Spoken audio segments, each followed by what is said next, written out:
with my partner from. You're from Enterprise, right? Yeah, I Originally, went to Enterprise High School. Yeah.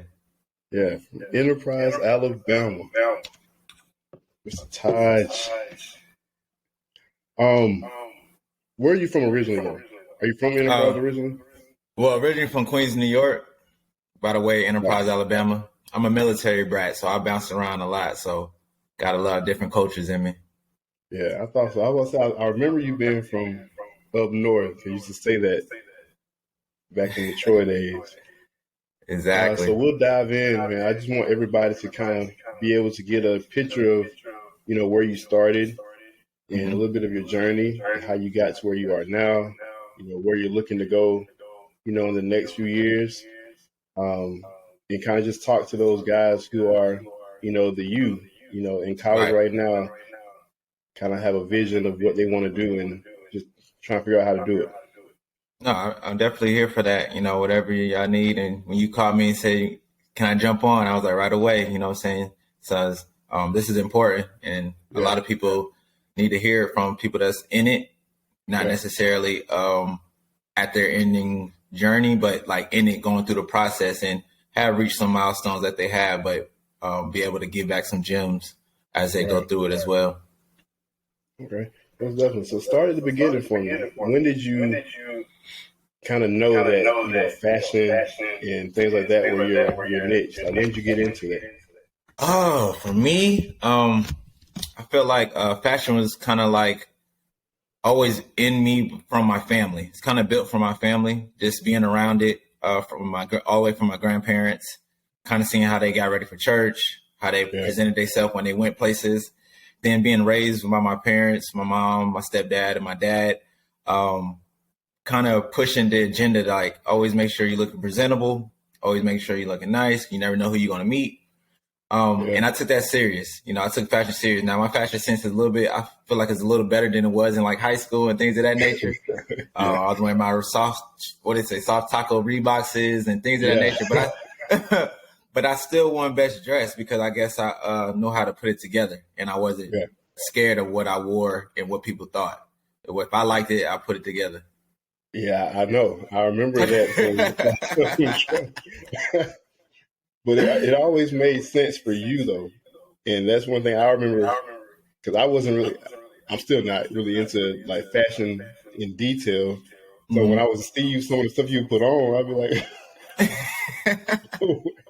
but it made like you made it look good every single time. Like you had people thinking like maybe I can go pull that off, but Like I we'll work wasn't with I wasn't afraid of taking risks, right? yeah, I tell people all the time, like I'll take the bullet. You know what I'm saying?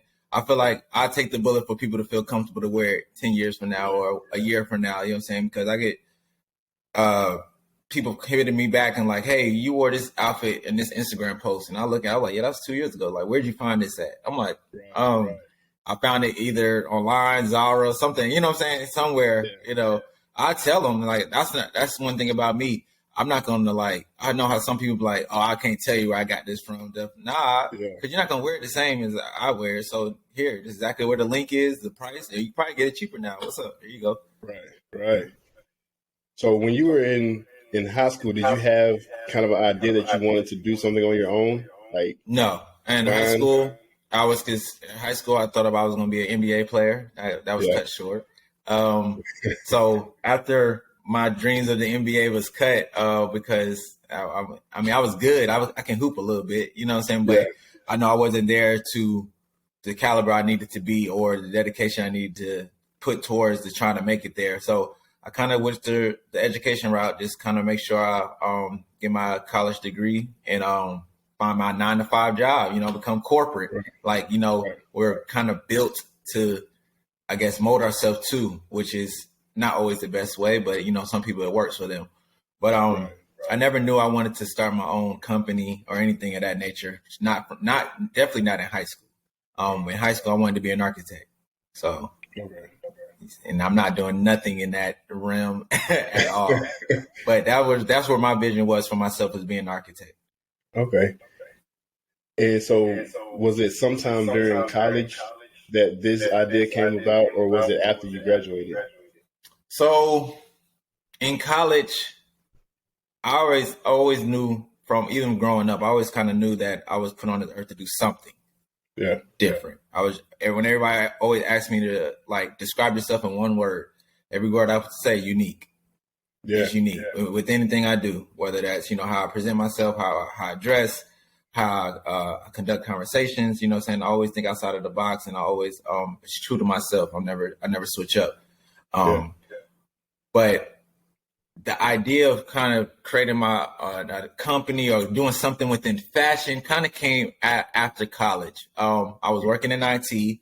I was working as an application analyst, and I was just testing with things. And then one day I seen Pharrell.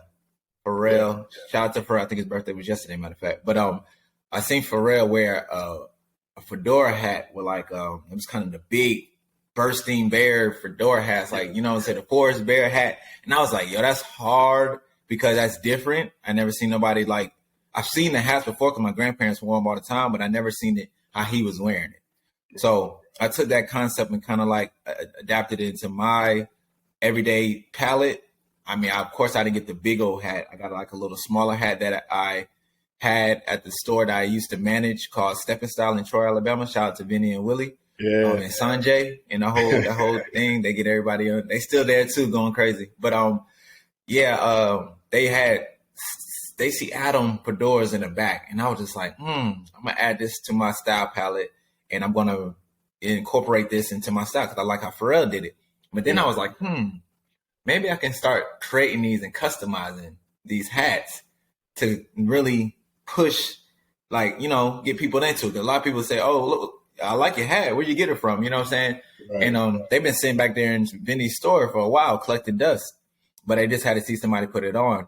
But I think the initial, but I always thought about that, but I always put it down. I was like, I'm gonna start it. I'm gonna start something different. I was gonna call it Crutch Crowns or something like that. And I put it down, and I never really stay focused on it. I always started putting down. So I wasn't really I wasn't really motivating myself to do something different. I was just like, all right, I'm getting my consistent check. But then my business partner from Tuskegee, Archie, he had called me and was like, hey man, we both wear hats and stuff like that. At our nature, let's create a company. And I was like, dang, this might be a sign for me to really push it. Maybe the Lord was like, yo, you kept putting it down. Yeah. You kept putting it down. And I was giving you little ideas throughout the thing, but you wasn't listening. So I sent him your way to really open your eyes. Like, okay, this is something you can really, I guess, do and be great at. So long story short, like we started in 2016 and started creating our company and getting all the foundations and the blueprint for it at that time when he gave me that call. Yeah. So who was the first celebrity that you seen in your brim? First celebrity that I seen in one of my hats. If I can go back and think, Lance Gross. I think it was either Lance Gross. I think he was like the first one. I was like, oh, okay. You know what I'm saying? Like, this is a known celebrity. He's all over TV and he's rocking it. Now, the first celebrity that complimented me on a design that I posted that I was like, okay, like people looking at it, people like it was DeMarcus Cousins. I can't remember. I can't forget. It was an orange hat I created called the Orange Flight. Flight 58. It was called a Flight 58. I created on an inspiration by my stepfather and my dad. My stepfather and my dad, they both was in the military. And then my dad was from New York. My real father's from New York, so he wore his flight jackets, you know what I'm saying? And then the military, they wear flight jackets, and the inside of the jackets is orange. So that's kind of how I took the inspo from that. But DeMarcus Cousins was the first celebrity that kind of gave me like, all right, I might be a designer in a sense. I think for me, it hit me very hard when I saw that you're on Beyonce's website. I dropped everything. I was like, what the?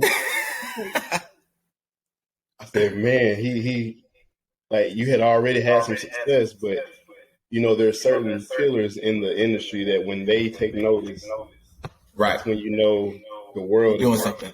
Yeah, you're doing something. And that's a story on its own because I knew that was rolling out, but I didn't know if we was going to be one of those selected companies that they chose to highlight. But then, and I was traveling to go see my dad. Shout out to Ben. Shout out to my dad. I was going to travel to go see him, just check on him, make sure everything was good. And I had took a nap as soon as I got to his house, and then I woke up because I checked the website early that morning when I was driving, but I was just skimming. Don't text and drive, people. Don't do that. But I was skimming on my phone while I was driving, and I didn't see my name, so I just put it down and kept listening to my music and kept going. But then I woke up, and my business partner called me and was like, "Hey, you see that we're on the website?" I was like, "Nah, we're not on there. I already checked." He's like, "You need to go back and check." So I went back and checked, and little to behold, that I wear Brims is sitting right there. And I'm like, wow. So from there, that was a shocker. People start reaching out to me, calling me, giving me those kudos because like you said, with Beyonce, her and her people like look at you and stamp you, either if it's something little as putting it on her website. I don't know, but that's a big accomplishment for sure. Definitely. And then her stylist reached out to us and was like, hey, Beyonce wants some hats. So I definitely designed like 3 hats for her. I haven't seen them on her head just yet, but hopefully they come out in the future, but I definitely sent some to her for sure. You will see them. I feel like her team plans years in advance. So they're probably already planning what she's going to do with those hats. I have been noticing that when I watch interviews when different producers and stuff like that talk about their stories with her and stuff like that. They're like, yeah, we worked with her 10 years ago and they just came out. I'm like, okay. Just came out, yeah. Yeah, so it's coming. So what would you? So after that, you got the deal with Nordstrom, correct? So yeah, that was right after that highlight. It wasn't. I want to say right after. Of course, the pandemic hit. Right. And then at that time, we was pivoting a little bit. We started introducing our baseball caps, as you can see, one of my designs on my head that I created. Yeah. And we was pivoting, doing different things, just keeping the name in rotation in people's thoughts and minds, and just kind of keep the brand afloat because, during the pandemic time, a lot of brands wasn't, doing their best. And then things was really opening other people's eyes and like, okay, this is something you need to continue going forward or you need to, stop what you're doing and, figure out something else. But and then at that time, Black Lives Matters movement was super heavy in that movement. It shouldn't be heavy in certain points, it should be all year round, every 24/7, but it was super heavy at that point. So a lot of brands were looking to, team up with Black-owned brands, Black-owned companies, stuff like that.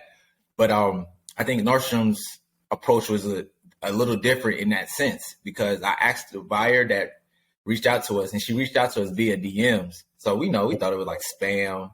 We thought somebody was playing jokes, trying to hack our account. So we weren't paying no mind. But then she gave her tag at the end with her domain at Nordstroms.com. So we were like, okay, so this is legit. So we emailed her back, set up a meeting with her. She got on the call. We just got an initial meeting, just feel the flow out. And she was just like, I've been following your brand, just watching from afar, just seeing what y'all was doing throughout this time of the pandemic, before then. And I love what I see. And we would love to potentially work with y'all and get y'all in our stores. Right. So at that time, I was like, wow, this is different because I don't have any designing background. I didn't go to art school. I didn't go to fashion school and things of that nature. I don't have anybody in my family that started their own business. Right, and I'm at the point where I'm about to be a designer that's being sold in a high-end department store, right? And that don't happen every day. So, and I asked her, I was like, how did you hear about us? And she said, initially, she didn't know anything about us, but her husband put her up on game. And was like, hey, you need to look at this brand. I've been seeing it. It's got a lot of dope stuff. And I love their movement. I love their story. You need to look at it. And I was like, shout out to the husband because he kind of put us on radar with her. And she, from there, she was like, oh, okay, yeah. She what's up? But then she ran across one of our, I think our articles that was written on us from Quintessentials magazine. I think she ran across that one, and she was like, oh, okay, I'm hearing about this twice. Like, what's going on about this brand? And then I think she said she ran across an ad. And then she's like, oh, at that time, I started doing my homework on y'all. She went in, loved our story. That's when she reached out. And then from there, we decided to, partner with her at that time with Nordstrom's. And it's been a dream come true, honestly. How's that going? I actually that partnership is amazing. Nordstrom partnership is amazing. They always been great with our development of our company. They wanted to see us grow. Of course, inside of Nordstrom, we're doing well with them. Our hats are Right. selling, so Yeah. they seen the potential in us, and they see the growth of where Brims could be. But some things got to be make sure it's in line before those things take off. Right. So that which a lot of stuff you just said is, I think, important for listeners to understand as far as just the way you post and the way you present yourself and the way you continue, to create and keep pushing because you never know who's watching. So you Never know. never know who's going to see it, and they may not just see it one time. They may need to see it multiple times. So you can't just post and think, okay, well, it didn't work, so I need to go on to something else. To keep posting, to keep, doing the interviews and getting your story out there. Because like you said, she's seeing you on 3 different platforms. All right. So now it makes her think like, well, this is something I need to get involved in. Exactly. And because, like, well, all of us, we might see something, we're like, all right, that's cool. But we keep seeing it. We're like, all right, why am I keep seeing this? And let me do some research in it. Or maybe, okay, it's catching my eye. Or if you hear a song, you might not like it the first time you hear it. But you keep hearing it or be hearing it in the right setting, you're like, oh, this junk kind of hard. You know what I'm saying? So it's human nature, but people just want to make sure. They just want to be sure about things. And then sometimes they don't see the vision right away. Maybe it takes a little while, but eventually it came around. She saw the vision and, she believed in us. So I greatly appreciate her for believing in us. And, shout out to Maria for that. So that was dope. Most definitely. So what's next for you? Like, what does it look like in the next 5 years? Like, what is it that you're wanting to accomplish? For the next 5 years, I want to accomplish, be able to provide information that I was unable to retain and get in my journey, right? Give that information back to others and the youth or whoever want to listen. It don't even have to be youth. It can be older statesmen that, just couldn't figure it out. You know what I'm saying? Help them along their journey and stuff like that, provide any type of information that could possibly you can use to help. So I'm not going to say it might work for you, but maybe something I say will resonate to you and kind of help you get over that little hump that you was kind of stuck in, right? From there, being one of the top designers that you see around the world, as well as an important person where my legacy speaks for itself, right? Not necessarily in the fashion world, but this me as a person, as a character, as a man. Whether that's, touching people within the entrepreneur field, touching them within the fashion, touching them within the IT field, because I work in IT, just touching them within just being a genuine person. That's where I see myself in 5 years and, creating generational wealth for my family. Being able to have, being able to have them be able to have different options coming out of high school. Not necessarily, if they don't want to go to college, they don't have to go to college, but they have other tools and resources that can help them project them to become millionaires without going that route. Because what Tajh has left for us, or what Tajh provided us to be able to use, I think that's important because knowledge can't go anywhere, so you could take that and run with it. Money don't come and go, but knowledge, resources, your network, that's important. Rubbing the right shoulders, that's very important. Most definitely. Yeah, I've heard like in that right there. I actually got to talk with Candy Burris a few times, and more than education, as far as like formal education, that's one thing that a lot of successful entrepreneurs will tell you is that who you're mingling with, who you're talking to, who you're getting information from, the knowledge that you gain is going to take you a lot further than anything else. Right. So that, for you to say that just kind of adds more value, to that statement because, the more success you see, you tend to see your circles get smaller. Instead of getting bigger, you tend to see those circles start getting a little bit smaller and the people around you starting to gain more knowledge and also then feeding knowledge back into you, continuing to grow.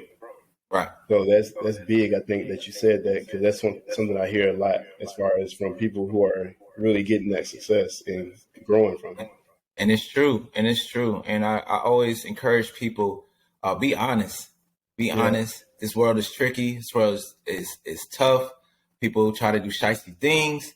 Be honest with yourself. Do great business. Because when you do good business, that's going to take you longer than anything. You might feel like you can do some shiesty stuff right now and then get you that little quick little, a pat on the back or that quick little dollar. But that long run is going to eat you. It's going to hit you hard. You know what I'm saying? But if you do that right business, and sometimes that business might not be the biggest thing or it might not gain you the most money at that moment, but later on, that campaign comes around, that person comes around, say, yo, I remember working with this person. He was honest with me, he made sure he got things done, and he was true to himself. Let's offer him that contract worth millions of dollars. You know what I'm saying? Or he or she that contract. So just be mindful of that. And that goes all the way back to you never know who's watching you, who's scoping you, who's testing you. You know what I'm saying? So keep your what they say all the time. You're only as good as your word, your name, and your what is it? The respect that you received or something like that. But keep that in mind with anything you do, honestly. Yeah, most definitely. I wanna jump back for a second because a lot of people I get a lot of questions as far as visionaries. I think we take it hard, you know what I'm saying, because you have a vision, and the vision often sometimes gets reduced as you hear the no's and things. Like you said, the longevity of the process starts making you kind of reduce that vision a little bit. Like, well, maybe I can just do this, or maybe I can just do that.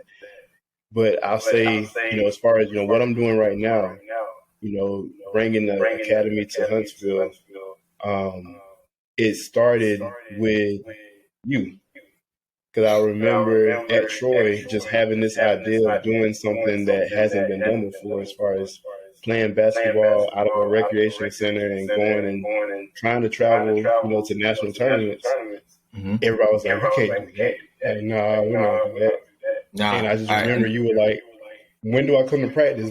Right. No, and to be honest with you, you've definitely been a visionary since I met you, because you was kind of a big pillar in my life as well as others that was part of Fame. You know what I'm saying? Like that you created something different that wasn't on the campus. You know what I'm saying? Like they had their core organizations there, but you said, no, I want to do something different. I want something else to stand for my vision. And I applaud you on that, big bro. So, you know what I'm saying? Because that was different. That opened my eyes to like showing that a little bit of entrepreneurship, like, you know what I'm saying? Or in a boss as well as like, I want to create something different. And then, of course you incorporate in basketball, and I'm a hooper, you know what I'm saying? So it all aligned for me, but just watching from afar at first and then coming inside and kind of getting a closer look, I applaud you every day for that. You know what I'm saying? That's why whenever you call, I got you. That's easy because, you're part of my life story as well. Yeah, I definitely appreciate that. Because for me, like what you were saying about the longevity, I was young at that time, so I was kind of falling prey to that vision being reduced because so many people on that small campus, because Troy's gotten so much bigger now, but on that very small campus where everybody, so many people were saying, no, we can't do that, that it made me even start saying, well, you know what, maybe we should just play intramural basketball and just leave it at that because nobody's going to help us.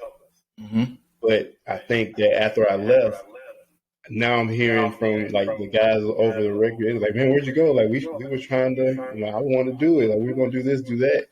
So if I would just held out, you know what I'm saying, just kept going, kept pushing the narrative, and just really focused in on the guys that were saying yes, and not the guys that were saying no. Who knows what they could have became? Right. But like we always say, things happen for a reason, right? Yeah. You know what I'm saying? Because if you didn't, if you would have left, you know what I'm saying? If you would have stayed and not left, who knows? It could have went crazy and got super big or not. We don't know that. You know what I'm saying? We playing that if game.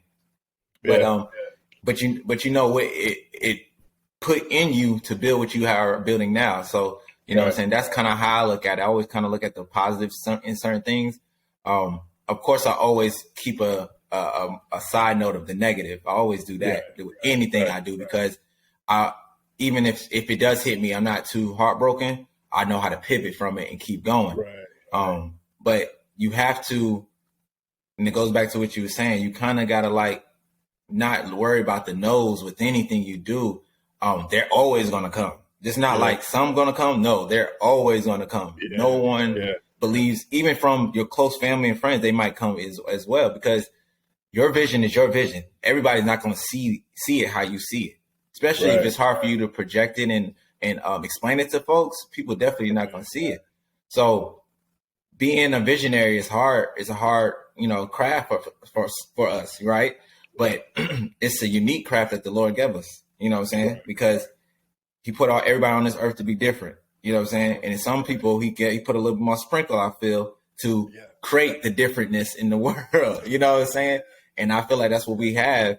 And no one can take that from us because it's in us. You know what I'm saying? That's one thing no one can take from us. And I feel like people that don't have it try to take it from you because they're, you know what I'm saying? Because they feel like they might be jealous, or they don't think that way. So they downplay it, because in the back of their head, they're like, I never thought of that, but since I never thought of it, I don't think it can work, but it possibly can work. Right. So just sticking to your thoughts, your process, and your vision of what you see, what you're trying to build, whether that's the brand, yourself, your company, staying with that is a good way to go about life. At the same time, don't burn no bridges either. Right. So the people that said no, okay, I appreciate it. You might not see it now, but eventually you will. And at that time, when it comes back around, now the ball is in your court, right? Go back to basketball, the ball is in your court. You're able to negotiate a little better prices, negotiate with your terms now, because now you need me. I don't need you. So yesterday's price is not today's price. Right. It's not today. Yesterday's price is not today's price. I love it. Yeah, we most definitely, I think us as Black creators, we get it the worst, because I've seen just many times where someone of another race can put an idea out there, and there's funding and support coming for it immediately, right? And it could crash and burn, or it could be successful, but they do it anyway. They're okay with the risk. Yeah, I think that's where we have to do better at just taking the risk. Like you said, you took a risk. Everything that isn't already established is a risk, because it's never been done before. People don't have a blueprint for it. They don't know what to do. So it's like, it's risky to even support it. But people have to be unafraid to do that. Yes, that's what it is. And my thing, I tell all the people that I, speak with, I'll come across, I say, learn how to be comfortable in uncomfortable situations. Yeah. You got to, because when those no's come, or people's like, no, it's like, you can't do that, or you might get stuck on your design or anything like that. You got to know how to get, all right, I'm uncomfortable right now, but all right, I know how to shake through this. You know what I'm saying? I know how to move through this. So that's why I tell people all the time. That's some good advice. So what would you tell the kid that right now is getting out of high school, right, getting ready to go to college, or the kid that's in college, maybe getting ready to graduate college? What would be your advice for that visionary that has the idea, and like you said, they can see it, but they just can't explain it yet? They don't know how to make someone else see it. What would be your advice for them? I'll say for them, for coming out of high school, coming out of college, in any course of your life, polish yourself, right? When I say polish yourself, that means, do your due diligence on yourself. Know yourself. Get your confidence, right? Because when you have a vision, you got to project it, or you got to present it. You got to tell your story. If you can't have that confidence in yourself to tell that story and make people know how you feeling and what made you bring this up or create this, they're not going to believe it. They're going to be like, okay, cool. This is just another brand. But if somebody can resonate to your story, resonate to your product, resonate to your journey, your life, people are more entailed to kind of follow it. People want to hope that it does well. So when I say polish yourself, I say do those things. Read. Like one of my professors, Dr. Ting, I remember from Troy University. Read. I didn't understand what he meant at that time. I thought he just meant like read all the books that we had in class and make sure I know the assignments, stuff like that. Nah, he was just telling me just read what I need to read what I need to know to make sure I understand it, right? Not just read it just to get by. Make sure you understand it. So when people hit you with different things or do different stuff, you know how to handle it, and you know to understand how to make sure you're applying it to yourself. So that's why I would tell young adults coming out of college and open your mouth. That's the one easiest and hardest thing to do. Say, open your mouth. When you're in class, when you're on campus, when you walk into the store, anything. Hey, how you doing? That hey can go a long way. You never know who you're gonna speak to. You might speak to the lunch lady every day. Hey, how you doing? Hey, how you doing? Hey, how you doing? And she just, remembers your name. So folks around the school that, you started your own hat line. Boom. The lunch lady might come to you like, oh, I love your product. I always know that you speak to me every day, Tajh, and I appreciate that and all that stuff like that. Oh, my cousin is, a top designer out in New York City. I sent her one of your hats and she loves it. She would like to meet with you. You know what I'm saying? So you just never know who is connected, who knows who. But at the same time, like it goes back to what we said earlier, your network is your network. Your net worth. Your network is your net worth. You know what I'm saying? Like you never know who you know what I'm saying? And I'm not saying like always just go, hey, I'm this, hey, I'm this. And they're like, nah, just, hey, how you doing? Present yourself in a well manner, have your confidence and keep it pushing. Of course, every encounter is not going to be the same. It's going to be some people that you ain't going to feel. Simple as that. But you know what I'm saying? You can do that in a respectful way. You know what I'm saying? Like, how you doing? Cool. And I'm going to keep it pushing. But you know what I'm saying? You ain't got to be nasty with it. You can just let them be direct and then keep it going. But I just tell people all the time is to polish yourself, man. And if you don't know something, ask questions. Don't be afraid to ask questions. I speak to a school the other day, and one kid stood out to me because he was asking all the questions. Right. And people are always like, oh, and he even said to me after, he's like, a lot of people say when you ask questions, you dumb because you don't know nothing, because that's why you're asking all the questions. I said, no, you're the smartest one because you're trying to learn, you're trying to broaden your knowledge. You know what I'm saying? And when you ask the question, that's probably a question they was thinking of. They just didn't know how to ask. But now I remember you. I don't remember them. You know what I'm saying? So I just tell to open your mouth and to speak up, and don't be afraid to ask questions and learn. You know what I'm saying? And to believe in yourself. Believe in yourself. Absolutely. Absolutely. All right, man. I definitely appreciate you taking the time to jump on with me and dropping so much knowledge in this half an hour. You dropped a lot of knowledge, and I think that if people really dissect what you said today, they're going to learn a lot. And I hope that you were able to motivate somebody that's going to be watching this or listening to it, and that they get motivated to do something. To be different, like you said, to be themselves. To speak up and take the risk. That's what I hope they get from this, is just being able to take that risk, because clearly it worked for you. No, it took a lot. It took a lot from y'all, different people coming in my life. So you, Nicole, this coming in. I'm for real. Like even Willie, Stepping Style, Vinny, y'all pushed me to get out of my shell, right? Yeah. You know what I'm saying? Because when y'all first met me, I'm still like this, but I'm quiet. I stick to, you know what I'm saying? Like if I know you, I'm rocking with you, and that's it. You know what I'm saying? I'm not trying to meet no new friends and no what's it like that. So y'all kind of helped me get myself out of that shell. Little did y'all know, you know what I'm saying? So I appreciate y'all for that, for sure. But I just hope that somebody takes something from this, whether that's just me just saying hey, or just showing them that I'm a black designer that was the first luxury hat in Nordstrom's. You know what I'm saying? So take that and show that this happened in 2018 when this if I'm not mistaken, when we got into Nordstrom. Well, no, not 2018, 2021 is when we got into Nordstrom's. And if I'm the first black luxury hat designer in that store, that says a lot. It happened in 2021. Nordstrom been around for a while. So anything can happen. Anything that you believe in, go for it.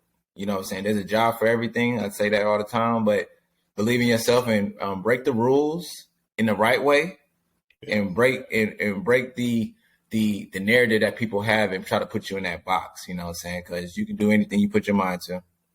Most definitely. Most definitely. I definitely appreciate you, Taj, man. No problem. No problem, man. Keep doing what you're doing, and Yes. eventually I'm gonna get to a level where we can partner. I wanna. You already there, bro. Like you already made that level when I first met you. You know what I'm saying? That holds weight higher than anything and I got going on because you was always real, legit, and you know what I'm saying? You like a big brother to me. So, you know what I'm saying? Your level is always at my level at any time. For sure, man. I appreciate you. But guys, you can hear this podcast and see this podcast on Spotify. So if you got Spotify, you can get it. I'm going to upload this to YouTube as well, so you'll be able to go back and watch this podcast and really learn something from Taj. You know, put it on repeat and just keep listening to what he's telling you, so that you can, you know, find yourself, listen to yourself, and just stay motivated. All right, man. I appreciate you, Taj. No problem. Thanks for having me. Yes, sir.